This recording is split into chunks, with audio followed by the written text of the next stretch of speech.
What is an IEO? How is it different from an ICO or STO?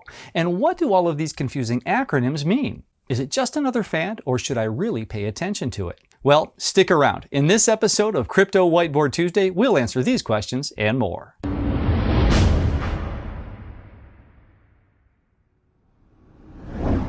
Hi, I'm Nate Martin from 99bitcoins.com, and welcome to Crypto Whiteboard Tuesday, where we take complex cryptocurrency topics, break them down, and translate them into plain English. Before we begin, don't forget to subscribe to the channel and click the bell so you'll immediately get notified when a new video comes out. Today's topic is Initial Exchange Offerings, or IEOs for short. It seems like every other day a new acronym is born in the crypto universe. First we had Initial Coin Offerings, ICOs, then came Security Token Offerings, STOs, and now we have IEOs. Don't worry. The purpose of this video is to bring some clarity to all of these confusing terms. However, since we've already covered ICOs and STOs in previous videos, I strongly suggest you start by watching them if you haven't done so already.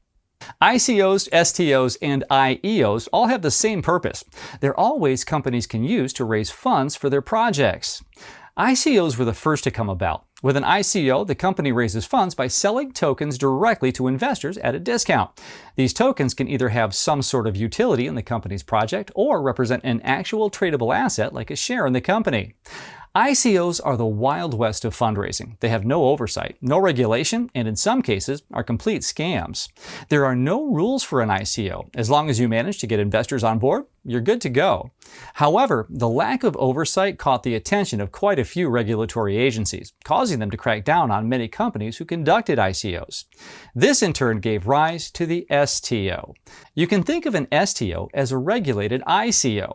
There are two main differences between an ICO and an STO. First, STOs deal only with security tokens. The tokens being sold represent a financial asset only. ICOs, on the other hand, can also sell utility tokens that are meant to be used in order to power a specific platform. The second difference is that STOs are fully regulated. This means that STOs are compliant with government regulations and are usually only offered to accredited investors. This leaves a lot of people out of the STO game since they just don't have enough money to be considered as accredited investors. And now we come to IEOs. IEOs are ICOs managed by a cryptocurrency exchange. So instead of a company selling tokens directly to the public, in an IEO, everything is done through an already existing trading platform. Here's how it works. The company pays a listing fee and gives some of its tokens to the exchange.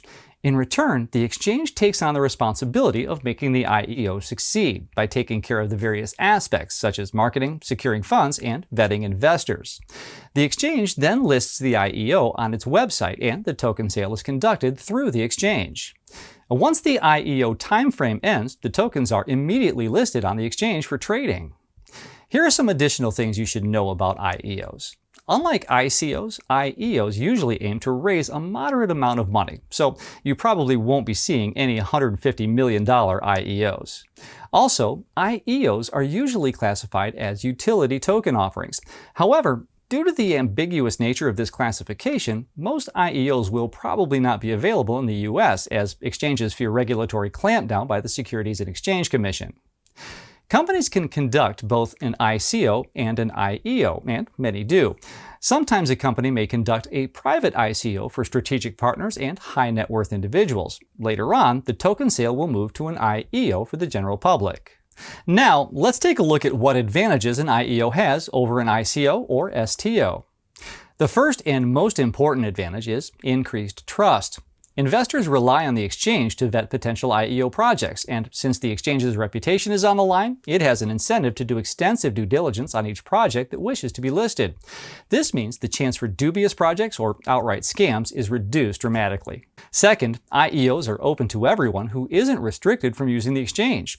This opens up a whole market of investors who otherwise wouldn't meet the eligibility standards to participate if a token sale were classified as an STO.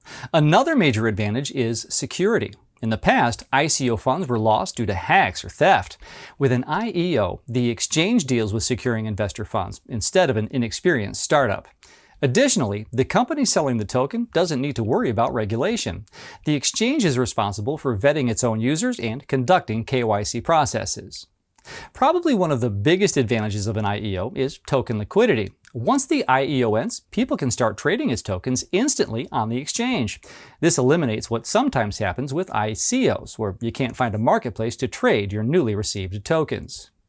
And finally, we have the marketing advantage. The exchange can offer the IEO to its existing user base, saving the company the hassle of trying to build a prospect list from scratch.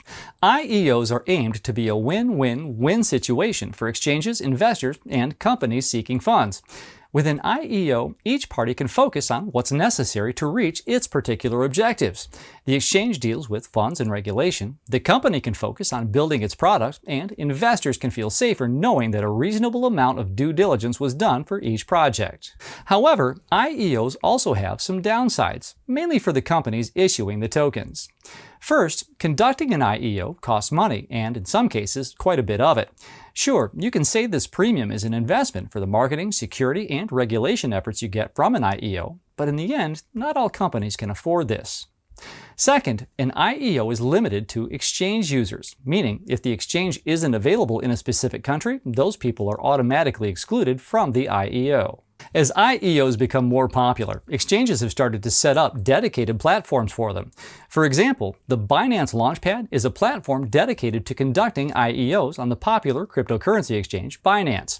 And as token sales become more mainstream and regulated, some people believe that IEOs are about to boom just like ICOs did in late 2017. Will this happen? Only time will tell. But I will say this: beware of the hype. You should do extensive research into each project you consider investing in, and never invest money that you can't afford to lose. The majority of tokens end up losing value after their initial offering, and many projects don't even see the light of day. On top of that, most of these projects don't even need their own token. And if you're not really clear on what I mean by that last statement, you'll want to take a look at our What is Blockchain video to learn a bit more before starting to invest. That's it for today's episode of Crypto Whiteboard Tuesday. Hopefully by now you understand what IEOs, or initial exchange offerings, are. A token sale that is managed by an exchange rather than a company issuing its token directly. You may still have some questions. If you do, just leave them in the comment section below. And if you're watching this video on YouTube and enjoy what you've seen, don't forget to hit the like button. Then make sure to subscribe to the channel and click that bell so you'll be notified as soon as we post new episodes. Thanks for joining me here at the whiteboard. For 99bitcoins.com, I'm Nate Martin, and I'll see you in a bit. There are no rules for an IEO standards to participate. If a soaking tail? With an IEO, the exchange deals with this. We're going to start right there. Since the exchange's reputation is on the line, it has an inventive? Oh my.